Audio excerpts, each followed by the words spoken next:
High বন্ধুরা, আশা করি তোমরা সবাই ভালো আছো। আজ আমি তৈরি করব নিরামিষ কাঁকরোলের ঝাল। এই জন্য দেখুন 2টা কাঁকরোল আর একটা টমেটো নিয়েছি। প্রথমে আমি কাঁকরোল আর টমেটো দুটাই গোল গোল চাকা করে কেটে নেব। এখন আমি কাঁকরোল, টমেটো, কাঁচা লঙ্কা 3টাই কেটে নিয়েছি। আর এখানে আমি মশলার জন্য নিয়েছি সাদা তিল, সাদা সরষে, লবণ। আমি এটা শিলনোড়াতে ঝটপট করে বেটে নেব। দেখুন এদিকে আমার কড়াইতে তেলটা গরম হয়ে গেছে। একটি গোটা জিরে, শুকনো লঙ্কা দিয়ে দেবো। এরপর আমি কাঁকরোলটাকে সুন্দরভাবে ভেজে নেব সামান্য পরিমাণে লবণ দিয়ে। সঙ্গে আমি কাঁচা লঙ্কাটাও দিয়ে দেবো।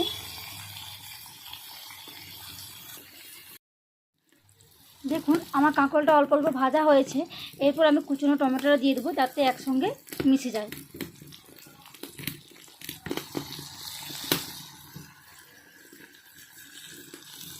দেখুন কাঁকরোল, টমেটো, কাঁচা লঙ্কা সব কিছু আমার কত সুন্দরভাবে ভাজা হয়ে গেছে। এরপর আমি বাটা মশলা, হলুদ গুঁড়ো ও লঙ্কা গুঁড়ো একসঙ্গে জলে গুলে দিয়ে দেবো। এরপর আমি এটাকে 2 থেকে 3 মিনিট পর্যন্ত ফুটতে ছেড়ে দেবো। দিলে আমার তৈরি হয়ে যাবে নিরামিষ কাঁকরোলের ঝাল।